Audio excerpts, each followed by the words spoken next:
The only one that can punch him in the nose, in my opinion, is the Knicks or those Western teams. What did you think when you saw those odds? In their path, and it's all about the path, right? Number 1 seed, you should have an easy path, but quite honestly, looking at who they'd have to go through here eventually is kind of laughable. So I get it. Betting above the rim, only on SportsGrid. It's smarter to be on SportsGrid, your 24/7 sports wagering network. The early line. Magical and historic season in Lincoln, Nebraska continues. He is the best player in the NBA, but also in the biggest moments where the national media is watching. Newswire. Something that we have never seen happen before with one of the iconic coaches in the game. Pharrell, coast to coast. The team covers. It's automatic.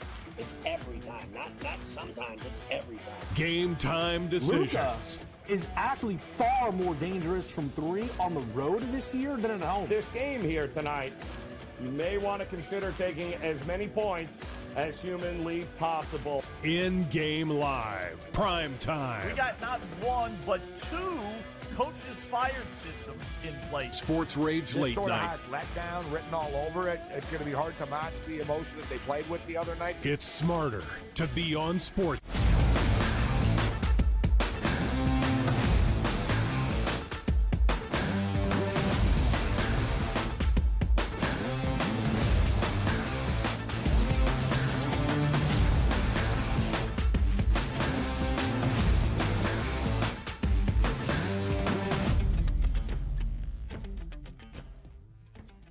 Hello and welcome to a Thursday live right here on the early line on SportsGrid and all across the SportsGrid network. That includes sportsgrid.com/watch, where you can find your favorite destination to consume everything all across the grid. He is Donnie Rightside. I am Ben Stevens. We are here together for the next 3 hours up until 11 a.m. Eastern time. Only one NBA playoff game around the association last night. Not all that far away from us here in Midtown Manhattan at the world's most famous arena. We recap what we saw between the Knicks and the Pacers, and then we set the stage for a doubleheader. That's two games once again in the NBA playoffs on this Thursday evening slate. We'll go around Major League Baseball with a ton of day baseball yesterday before a light slate on this Thursday and some more wild theatrics in the Stanley Cup postseason. All of that DRS over these next 3 hours.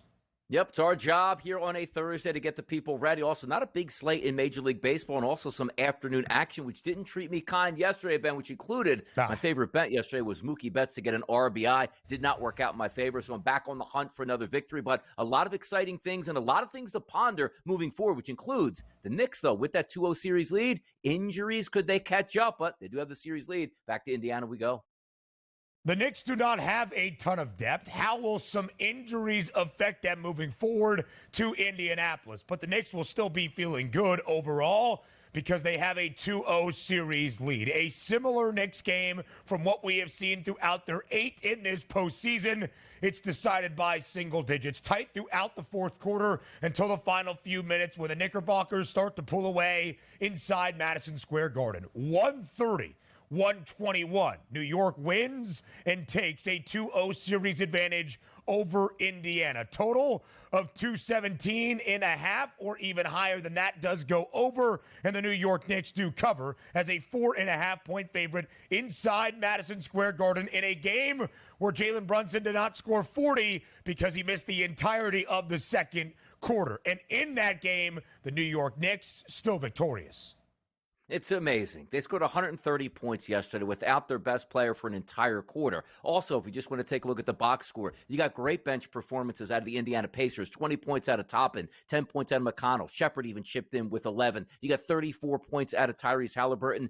And you still lost the basketball game. Sometimes it's just the Knicks' year right now, whether it be the refs helping them out or just getting great play. They never should have won that game. Double-digit lead where you might even think that Brunson wasn't even coming back into that basketball game, and he comes back. And the thing I love about it best is you heard from the team where they were in the locker room and Brunson went out to test that damaged foot or damaged ankle that he has, and you heard the rumbles from the crowd as if our superstar was coming back, and he certainly did. What a performance, a gutsy performance from the Knicks. But sooner or later, injuries are going to catch up. They just haven't yet in a monster performance yesterday by the Knicks B players.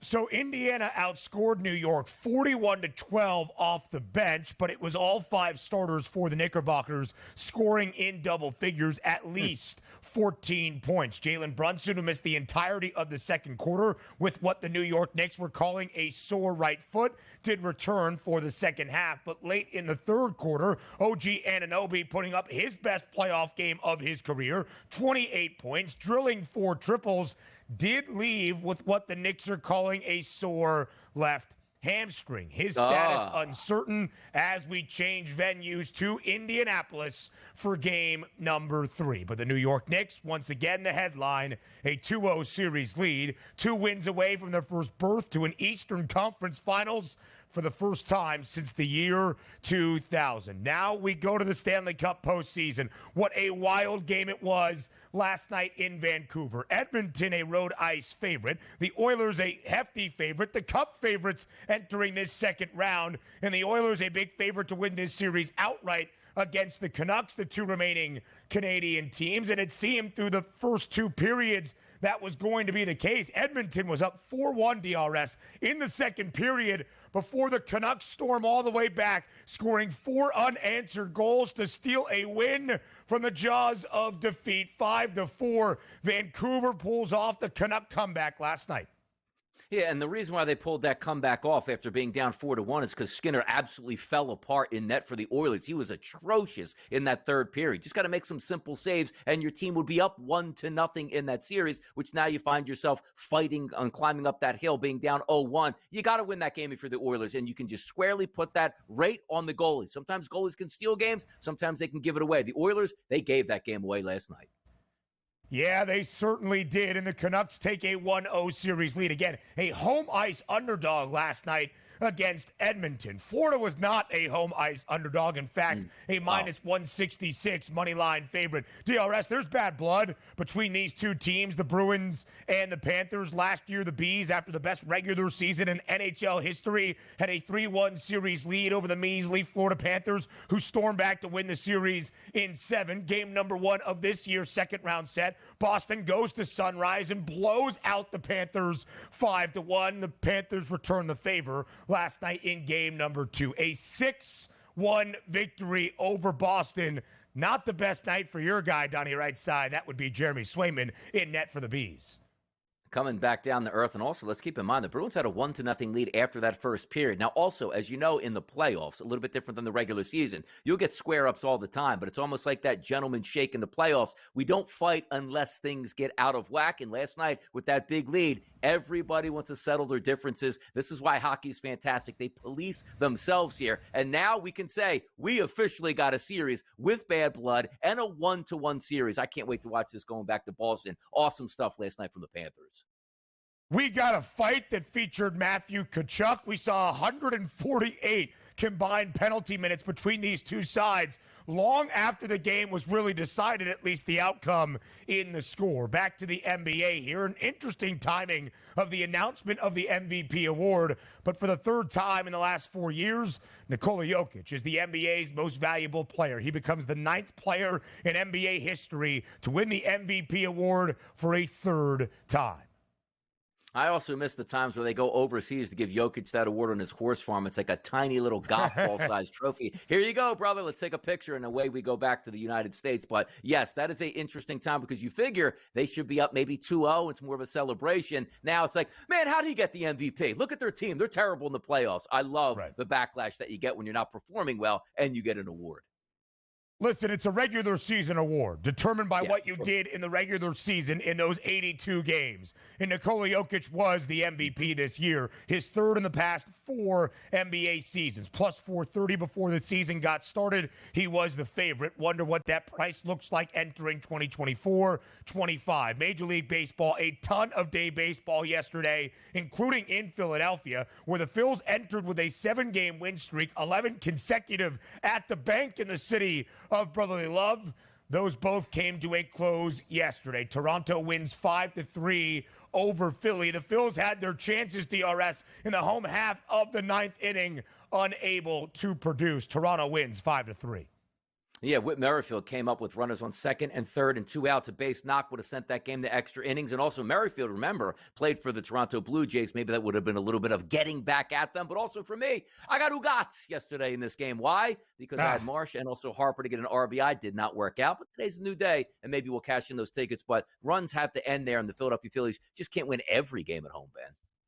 More news in Major League Baseball, slightly off the field. Shohei Ohtani's former interpreter, Ippei Mizuhara, intends to plead guilty to all of the fraudulent charges he is facing. And in Major League Baseball, Paul Skeens, the number one pick of last year's MLB draft out of LSU, is slated to make his Major League Baseball debut this Saturday for Pittsburgh. Only a month too late here, but that's Major League Baseball for you. We'll look forward to him pitching because he looks like he's going to be a good one, Ben. Yep, absolutely so. And the guy that called his AAA starts in Indy, Jack McMullen, is slated to join us a little bit later here into hour number 2. But our focus, first and foremost, is inside the Mecca, Madison Square Garden. The Knicks and the Pacers up next.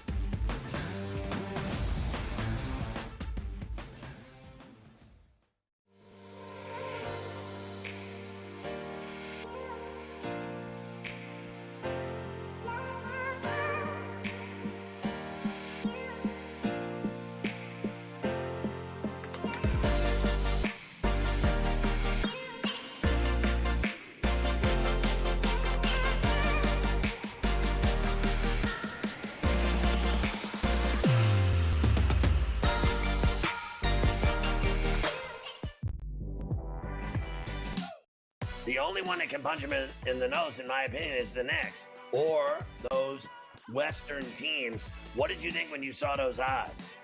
In their path, and it's all about the path, right? Number one seed, you should have an easy path, but quite honestly, looking at who they'd have to go through here eventually is kind of laughable. So I get it. Betting above the rim, only on SportsGrid. It's smarter to be on SportsGrid, your 24/7 sports wagering network. The early line. Magical and historic season in Lincoln, Nebraska continues. He is the best player in the NBA, but also in the biggest moments where the national media is watching. Newswire. Something that we have never seen happen before with one of the iconic coaches in the game. Pharrell coast to coast. The team covers. It's automatic. It's every time. Not sometimes. It's every time. Game time decisions. Luka is actually far more dangerous from 3 on the road this year than at home. This game here tonight, you may want to consider taking as many points as humanly possible. In-game live. Prime time. We got not one, but 2 coaches fired systems in place. Sports Rage This late sort of night. has letdown written all over it. It's going to be hard to match the emotion that they played with the other night. It's smarter to be on SportsGrid.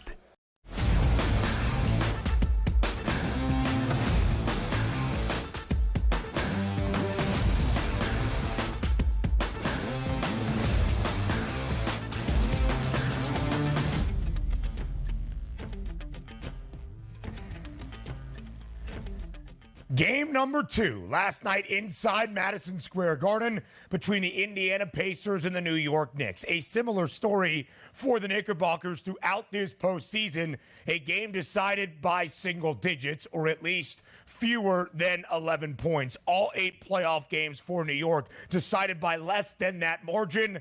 Last night, it was 9, and it was not easy for the Knicks. Banged up throughout. Jalen Brunson missed the entirety of the second quarter. OG Anunoby picked up the slack through the first 3 quarters. He left early in the third with a hamstring strain to his left leg, but still, the Knicks find a way to gut it out. All 5 starters score in double figures, and New York takes a 2-0 series lead, winning 130-121. The Knickerbockers cover as a 4.5-point home favorite inside Madison Square Garden. Total of 219. Sails over once again.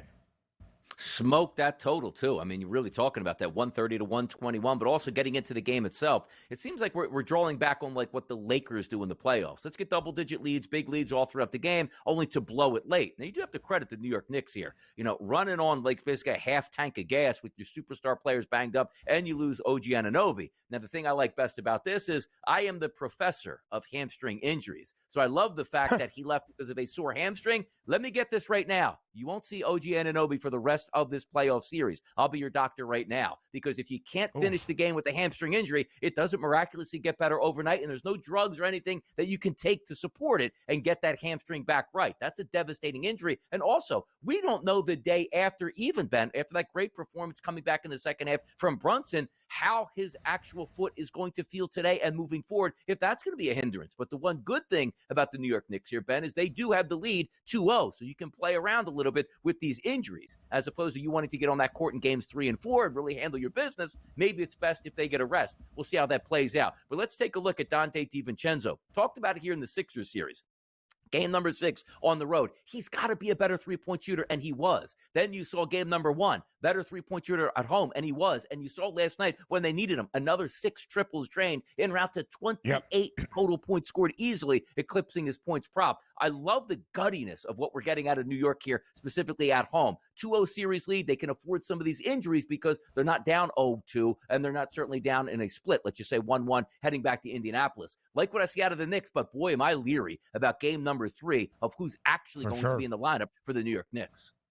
Just an early peek. Of course, we'll forecast the rest of this series in a moment. But the Pacers return to Indianapolis tomorrow night to host the New York Knicks. Not a lot of off days between, even as we change venues. And Indiana is booked as a 6.5-point favorite to get its first win of this series. Again, an indication that New York and OG Anunoby are banged up. And the depth has not been there for New York all playoff long. Certainly here now in this series. Of course, we learned earlier this week, Mitchell Robinson out for the remainder of this postseason. But as we focus on game number 2, Tay-Tay, Donnie DiVincenzo, 6 triples last night over his 3-point prop of 3.5 with some plus money to the over. Josh Hart continues to do everything. I have made the joke before, but I'm not so sure it is a joke. A basketball player crafted and molded in a lab made by Tom Thibodeau for Tibbs. All 48 minutes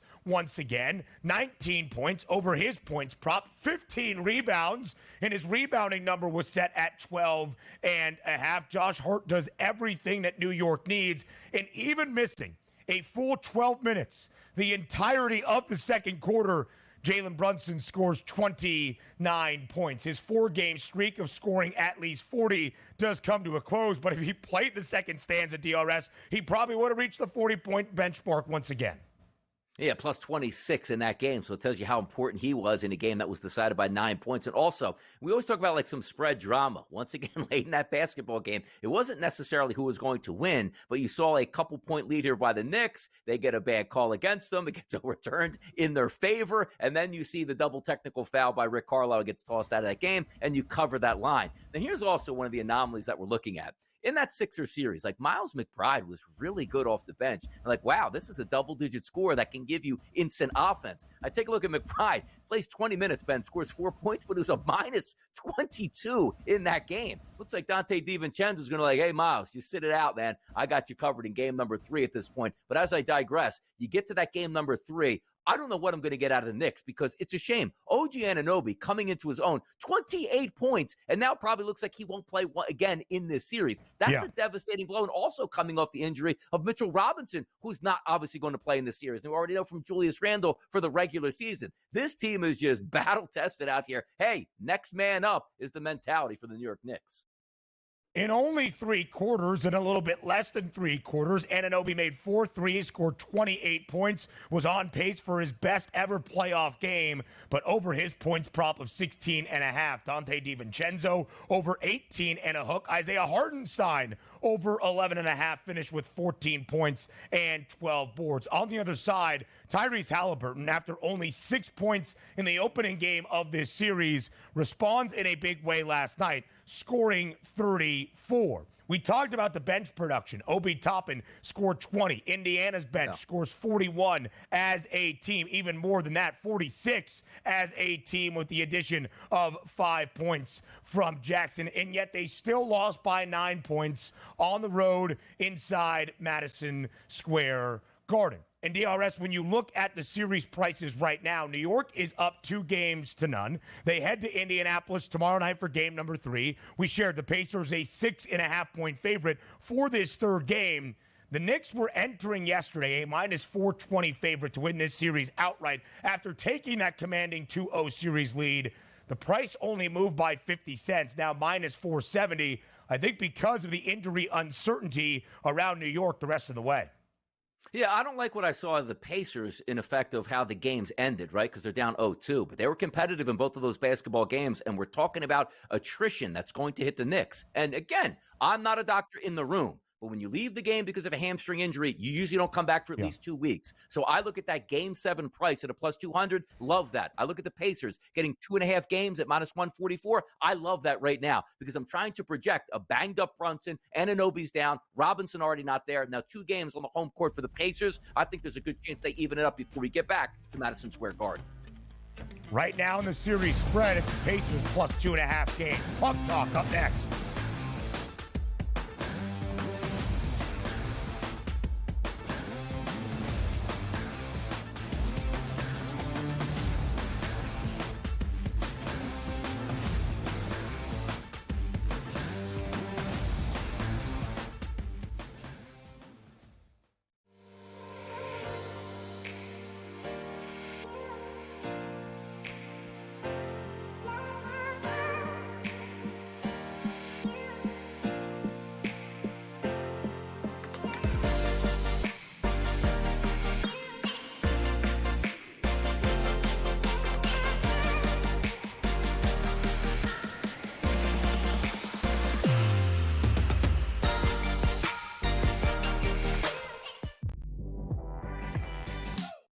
The only one that can punch him in the nose, in my opinion, is the Knicks or those Western teams. What did you think when you saw those odds?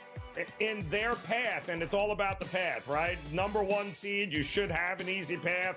But quite honestly, looking at who they'd have to go through here eventually is kind of laughable. So I get it. Betting above the rim, only on SportsGrid. It's smarter to be on SportsGrid, your 24/7 sports wagering network.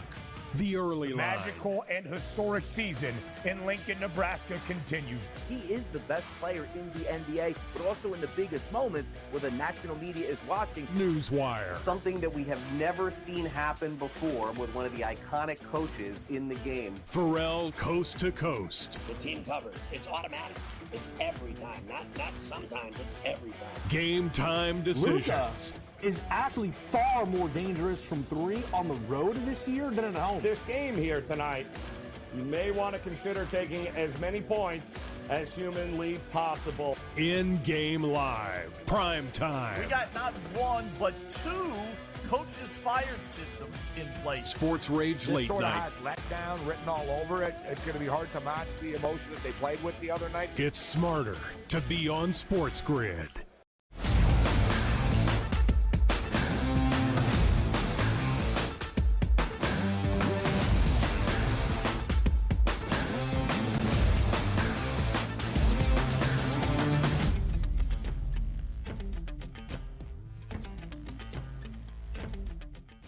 We have seen some wild things so far in the Stanley Cup postseason here into round number 2. The first couple of nights of round number 2, for instance, on Tuesday, we saw double overtime between the Rangers and the Hurricanes inside Madison Square Garden. We saw the Colorado Avalanche down 3-0 after the opening period to come all the way back in Dallas against the Stars to force OT and steal a win. How about last night in Vancouver?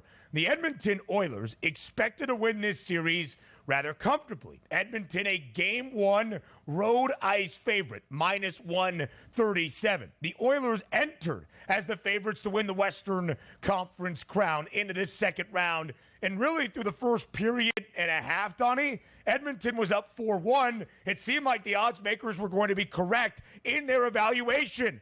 And then Vancouver had other ideas. The Canucks score 4 unanswered to win this game 5-4 in steel, if you want to call it that. The opening game of this second round series on home ice in Vancouver, outright as an underdog. A total of 6.5 pregame does go over. Yeah, and look, it's a fun series you're going to get because anytime the Oilers are playing, you know you're going to get that high-flying, back-and-forth type hockey action that we love. But here's the simple fact of the matter. In the playoffs, when you're up 4-1, that should be lights out. The only way the other team can come back is if you take dumb penalty after dumb penalty and give up odd man rushes left and right. That really didn't happen last night. It was just Skinner, the goaltender here for Edmonton, who couldn't stop anything. 4 straight goals unanswered, Ben. You take a look at those goals. Lindholm, Miller, Zadorov, and Garland. What's not next to those names here? Power play goals. They're regular strength goals, which is ridiculous here. And if you watch any of the highlights from the third period, at least 2 of those goals should have been an easy save, which would have helped the Oilers either A, win in regulation, or at least get them to overtime with a 4-4 game. You can't have that out of your goalie, particularly on the road. You have the Vancouver Canucks dead to rights in their own building. You give up a bad goal or two, brings the crowd back into it, and also you give that appearance and feel that the Canucks can get back into the game. And Skinner let him do that. That's a tough loss. That's directly on the goalie. If you're a goalie, you got a 4-1 lead here, and you don't give up any power play goals the rest of the way, you should be fine. But he gave up four even strength goals. Can't have that.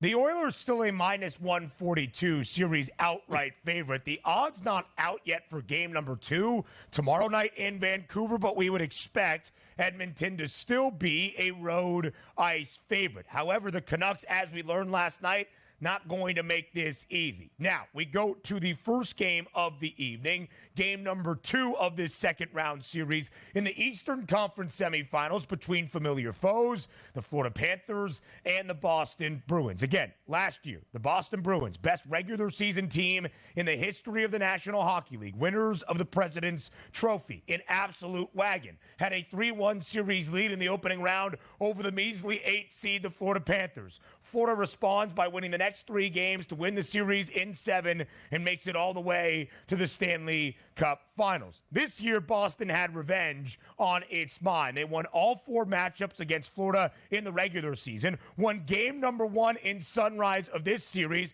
putting a shellacking on Florida 5-1. And the Panthers said enough of that. A 6-1 victory last night for Florida in game number 2. A minus 166 home ice money line favorite. Florida draws even in this series, matching things up at 1 game apiece.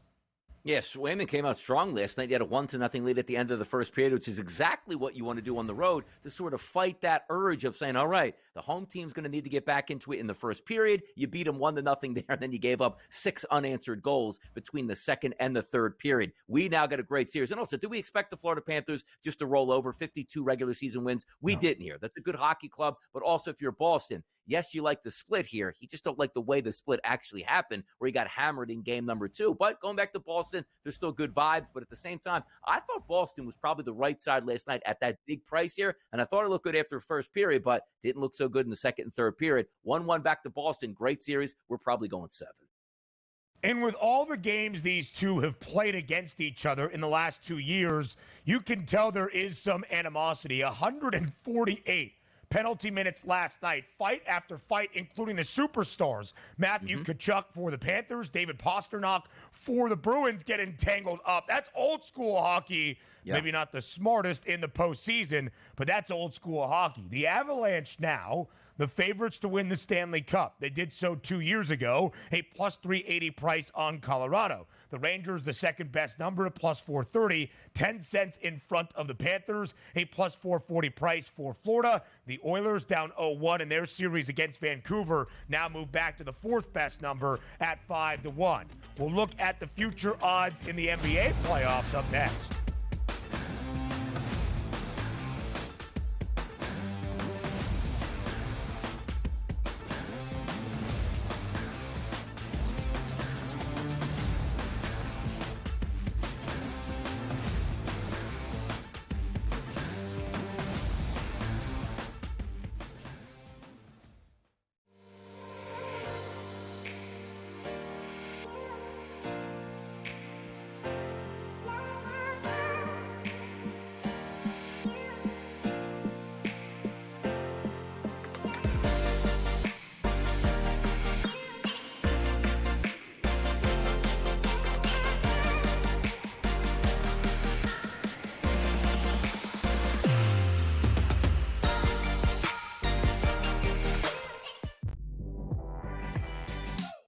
The only one that can punch him in the nose, in my opinion, is the Knicks or those Western teams. What did you think when you saw those odds?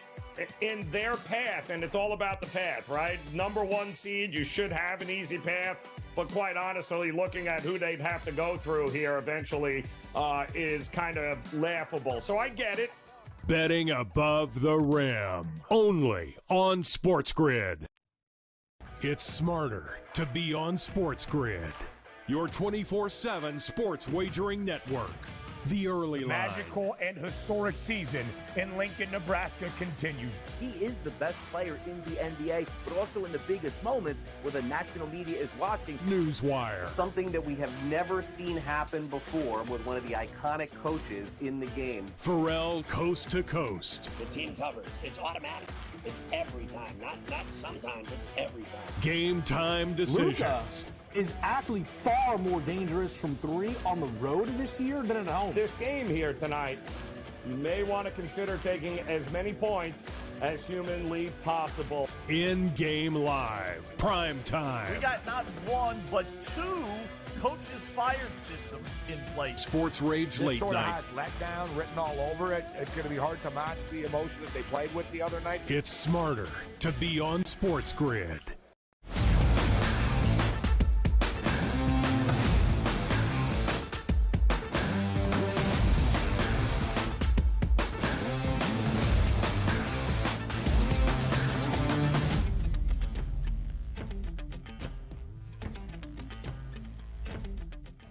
We'll look at the NBA title odds in just a moment, with the 8 teams still remaining in this postseason, now firmly into the second round. But some news out of the association bright and early on this Thursday morning. The Charlotte Hornets have a new head coach. Charlotte has hired Charles Lee, a Boston Celtics assistant. He has been under Joe Mazzulla in Beantown for the past 2 years, has been an assistant in the association since 2014, 5 years with the Hawks, 6 years with the Bucks, and now these past 2 with the Boston Celtics. A young guy, too, only 39 years old, now the new head man for the Hornets. All right, now let me give you some sage advice since he is younger than me. When you go down to Charlotte, make sure you rent. You're going to be fired in 2 years, but you're going to get a good paycheck, and you can probably go right back to the Celtics here because your superstar player is worried about getting complete back tattoos as opposed to being healthy and playing on the court. It's all good. I love the fact that this guy got hired on a 4-year deal because at least he'll get paid for 2 years after he gets canned through no fault of his own. Like the hire there for the coach, just don't like the spot for the coach. That's all. Yeah, we'll see exactly what's going to happen in Charlotte. It is not the most optimistic of settings to be in. There's no future odds out for next year as we look at 2024-25 because we're still here in the 2024 NBA postseason. Again, Charles Lee these past 2 years, including this season under Joe Mazzulla in Boston, a part of this regime, or maybe just this year in Boston, but a part of this regime that now sees the Celtics as the NBA title favorites in odds on category. Again, Boston has been the NBA championship favorite for quite some time, really the entirety of the year, and with a very short price for the last 2 to 3 months. But earlier this week, for the first time, the Celtics flipping to minus money. One of my favorite things, DRS, about future odds, or really any kind of odds as you look at it, where it has the entire category of teams remaining in a league, is causation. The New York Knicks are up 2-0 in their second-round series against the Indiana Pacers. You would think the Knicks are putting on display just how good this team can be here in the most significant games of a season in the playoffs. And yet, because of now the injury uncertainty of OG Anunoby and Jalen Brunson banged up last night in game number 2 against Indiana, despite the Knicks having a 2-0 series lead, the Celtics' price to win an NBA title has grown even stronger without Boston having played their second game of their second-round series just yet. Minus 135, now the number for the Celtics. Yeah, and as each game goes here and weeks go by, that number is going to get shorter and shorter because we just anticipate the Boston Celtics getting that free ticket into the NBA Finals. Now, granted, what the Knicks are showing us right now is really good basketball. That was a Game 6er squad here. Even if Joel Embiid was hobbled, he was still out there dropping 50 points at times. That's a good series victory in 6 games. And the way this series is going with Indiana, it looks like it should be sooner than later, even though I actually think now with the injuries, that might go 7. And I think just from the betting markets, they're looking at the same things we are here. Now, hold on. Can Brunson really go every single night and give you 40 points when it feels like he's doing that? But you also saw him already get banged up. OG Anunoby, we'll see how long he's going to be out with a hamstring injury. If you play into it, hey, Zion got a hamstring injury, had to leave the ball game. He was going to get reevaluated in 3 weeks at that point. So that's sort of that timetable that you look at. You just don't have a lot of room for your depth issues for the Knicks here, and that's playing out directly because the team that's going to benefit the most at the FanDuel Sportsbook from an odds perspective going to be the Celtics because we think they're going to easily win their series now and then get a hobbled Knicks team in that Eastern Conference Finals. So I agree with it. Minus 135, yep. And let's further that even a tad more. Entering game number 2 last night inside MSG, Boston was a minus 360 favorite of the 4 teams remaining in the East to win that conference crown. Now it's nearly an odds-on favored number of 5-1, minus 490 for Boston to win the Eastern Conference title. That is before the Celtics play their second game of their conference semifinal set against Cleveland. That is even with New York just 2 wins away from its first conference finals since the year 2000, nearly 2.5 decades. Now you start to wonder, Donnie, what is that series outright price going to be for Boston in the Eastern Conference Finals should they get there, and we expect them to get there? Is it going to be greater than 5-1? You would think, yes, at the current trajectory this Eastern Conference postseason is playing out.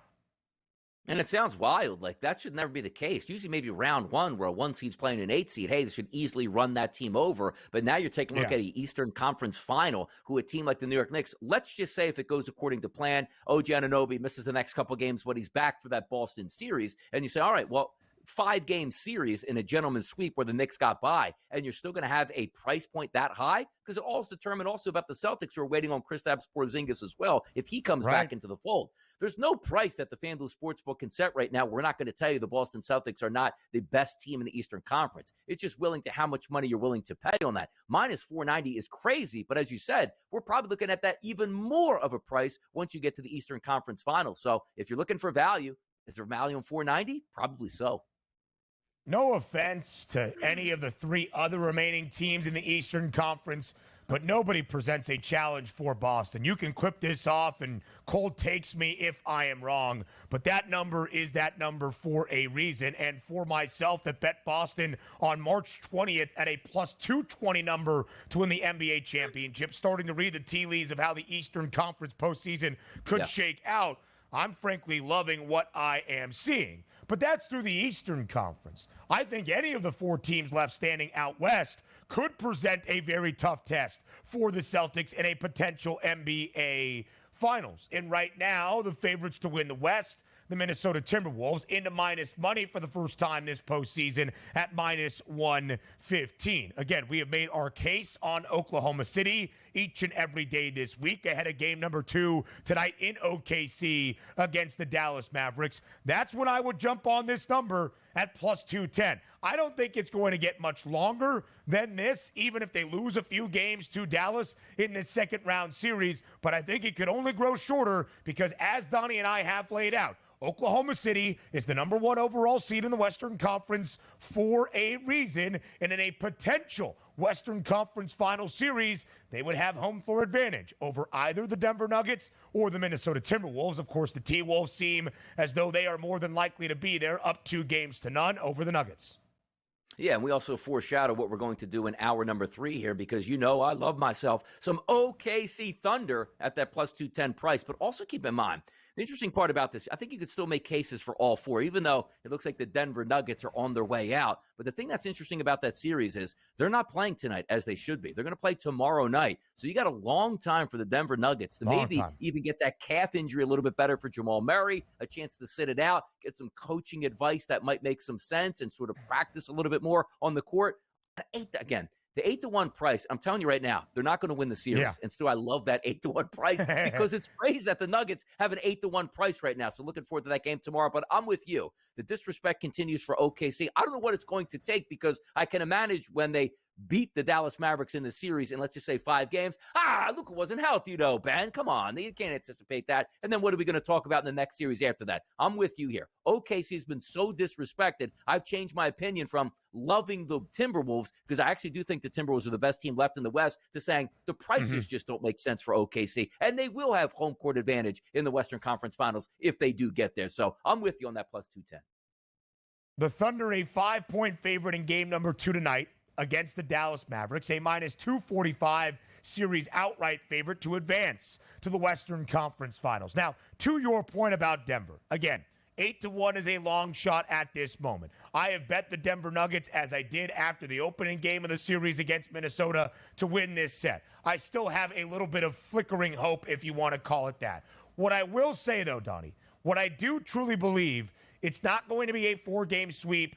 I don't really think it's even 5. I think the series does go 6 against Minnesota, mainly saying I think the Nuggets at least get a couple of wins to make things a tad bit more interesting, which again would shape things up very interestingly enough for a Western Conference Finals showdown. Now we go to Major League Baseball. A full slate yesterday with a ton of day baseball. Up next.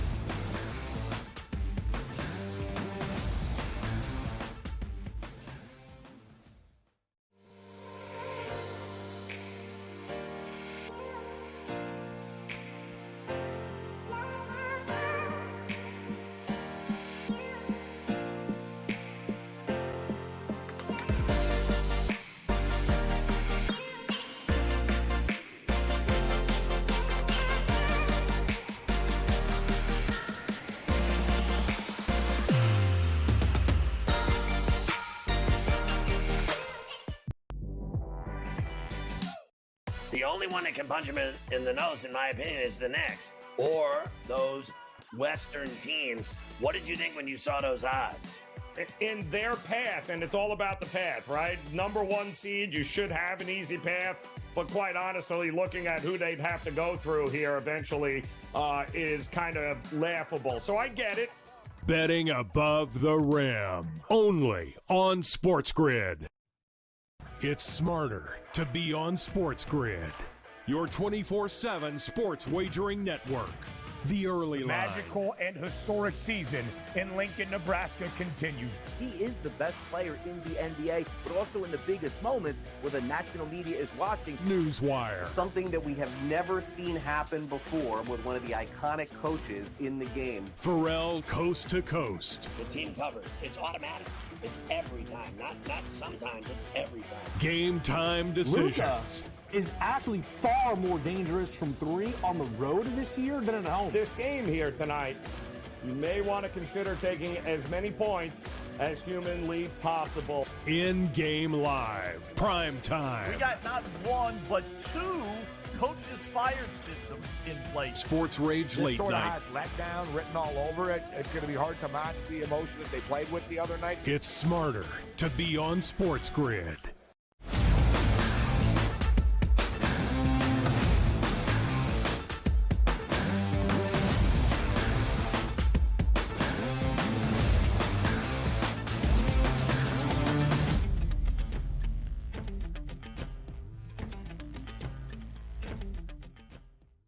Some day baseball yesterday on a full Wednesday slate around MLB. Only 7 games on this Thursday. We'll preview those a little bit later on. The hottest team entering yesterday in Major League Baseball in Philadelphia. The Phils had won 7 in a row, 11 straight at home inside Citizens Bank Ballpark, and were a pretty hefty home favorite in an afternoon game yesterday to make it 8 in a row where they win over the Toronto Blue Jays. Except that didn't happen. The Jays do win 5-3 over Philly in Philadelphia to snap that 7-game win streak in the 11 straight home wins. Toronto scored 3 runs in the 6th. Philly had their chances in the home half of the 9th. 5-3 after a Bryson Stott double that made it 5-3 with runners on second and third, only 1 out. The Phils had 2 chances with the go-ahead run at the dish, unable to convert. Toronto wins 5-3 as an underdog on the road in Philadelphia. Yeah, Phillies, they were on that -170 to -175 favorite yesterday with Nola on the mound at home. Should have probably been a victory. And even though he had a pretty good game early on, through 5 innings, it was 1-1, but the bottom fell out there in the 6th inning for Aaron Nola, who finished with 5 2/3 innings pitched, 9 hits and 4 earned runs, 7 Ks, no walks. Probably should have been good enough for a victory, but the Phillies' bats didn't come to play yesterday. And through a large portion of that game, the Phillies really only had 1 hit. I thought the lefty bats would come alive for the Philadelphia Phillies. Schwarber didn't get a base hit, but got an RBI. But I was locked in on Harper, went 0 for 4 yesterday, and also Marsh went 1 for 4, actually scored 2 runs, but no RBI there. Can't win every single game that you have. Good win for the Toronto Blue Jays, but in a game where this wasn't really supposed to be a toss-up, that's a bad loss for the Phils. Still the most wins in all of Major League Baseball, 26, now tied alongside the LA Dodgers. The Dodgers have the longest win streak now in Major League Baseball at 7 in a row. We'll look at their game yesterday, ending out their 3-game midweek set against the Miami Marlins. We had a huge matchup yesterday up in the Bronx between the Yankees and the Astros. And once again, the Yanks continue to have Houston's number. 6 games between these two teams now. So far in this MLB campaign, 6 victories for the Pinstripes. 9-4, the win for New York yesterday over Houston. The Stros dropped to 12 games below 500. Now 12-24, but for the Yankees, a picture-perfect day. Aaron Judge, Giancarlo Stanton, Juan Soto all hit a home run. In fact, Juan Soto had a 5 RBI performance as the Yanks win 9-4. They were booked as a -162 home money line favorite, a total of 9.5. Does sky over. Yeah, it just felt like a paint-by-numbers game all the way through for the Yankees. If you're entering in this game and handicapping it, Arrietty's not a great pitcher. You see now an ERA of 8.44, but his analytical numbers are a little bit better than what his ERA actually showed. So I'm like, all right, Soto's probably a decent play yesterday. He goes nuts. But typically, you'd be looking at the big boppers like Stanton and Judge. Both of those guys came through. So I can imagine if you're the casual handicapper and saying, you know what, bad pitcher against a hot team at the plate, let me go that direction. You made a lot of money on the New York Knicks yesterday, the New York Yankees, and maybe the Knicks as well, if you include that. Maybe the Knicks, yeah, you never parlay. Yeah, exactly. But the Yankees, I like what I'm seeing out of them here, and I can't stand what I'm seeing out of the Houston Astros because we keep on having this moniker. It's going to get, it's getting late early at that point if you take a look at old Yogi Berra clip. But if we're looking at them directly, where do they pull this out, Ben? It's not as if you can just say, okay, we'll hit our way out of this because your pitchers aren't performing at all. Like if you're giving up routinely 5, 6, 7, 8 runs, it feels like on a night-to-night basis, it doesn't matter how good your lineup is, you're not going to win that much. So 12-24 on the season, and I'm sure the Yankees are enjoying pounding the Astros on a day-to-day basis right now. Again, we've had the conversation. What exactly is the concern level around Houston, albeit in early May? It is still a 12-game hole that the Astros have to dig and claw their way out of. It is going to be difficult work, and they're an underdog today in a rather early start, not day baseball, but 5:06 p.m. Eastern time, scheduled first pitch in the finale of this midweek series against New York. We now go to a divisional duel in the American League Central. Some heroics yesterday for the Cleveland Guardians, who walk it off in extras against the Tigers. 5-4, the victory for Cleveland at home. They were a slight -122 home money line favorite. David Fry hit the game-tying solo shot in the home half of the 9th. Brian Rocchio, the game-winning walk-off RBI single in the bottom of the 10th. Cleveland still atop the AL Central with the 5-4 victory.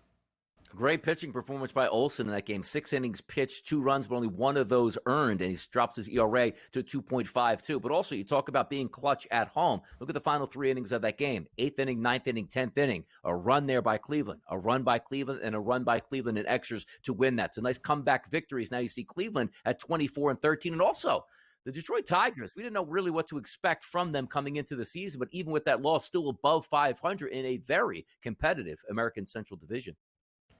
When you look at Spencer Olsen, Mark Zinno made the point yesterday. The Tigers have lost the last 6 starts that Olsen has made, and in the last 3, he has only given up 3 earned runs in total. It's been difficult for Olsen, who might have a good performance on the bump, to match what the Tigers need to pull off offensively, or the bullpen to hold things down at the end. Our guy, Vinny Pasquantino, another RBI yesterday for the Royals, as KC wins 6-4 over Milwaukee to win this midweek series against the Brewers. 6-4 the victory yesterday for KC. -120 money line favorite. A total of 8.5 at Kauffman does go over. Again, Vinny P, 2 for 3 and RBI yesterday in the home half of the first.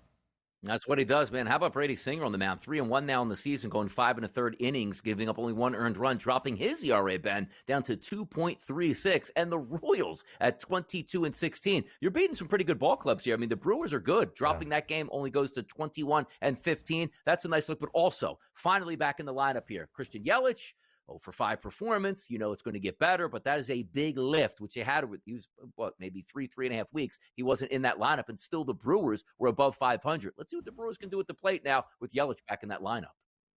The Brewers today do not have a day off. They take on the Cardinals. The Redbirds struggling. They've lost 4 in a row, now in the bottom of the National League Central. In the AL Central, 4 of the 5 teams above 500. That includes the Tigers, with the Royals and the Twins now 2.5 games behind Cleveland for the top spot in the division. We continue to spin it around. Major League Baseball up next here on the early line.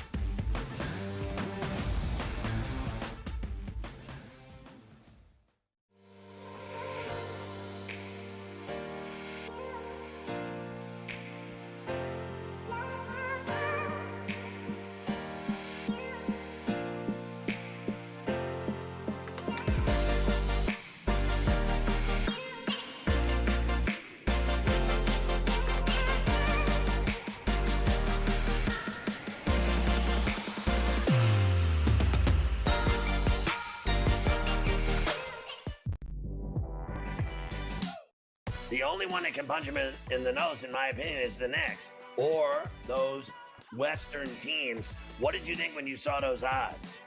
In their path, and it's all about the path, right? Number 1 seed, you should have an easy path, but quite honestly, looking at who they'd have to go through here eventually is kind of laughable. So I get it.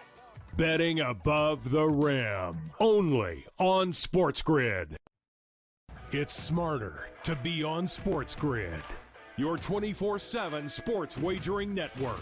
The early line. Magical and historic season in Lincoln, Nebraska continues. He is the best player in the NBA, but also in the biggest moments where the national media is watching. Newswire. Something that we have never seen happen before with one of the iconic coaches in the game. Pharrell coast to coast. The team covers. It's automatic. It's every time. Not sometimes. It's every time. Game time decisions. Luka is actually far more dangerous from 3 on the road this year than at home. This game here tonight, you may want to consider taking as many points as humanly possible. In-game live. Prime time. We got not 1, but 2 coaches fired systems in place. Sports Rage This late sort night. of has letdown written all over it. It's going to be hard to match the emotion that they played with the other night. It's smarter to be on SportsGrid.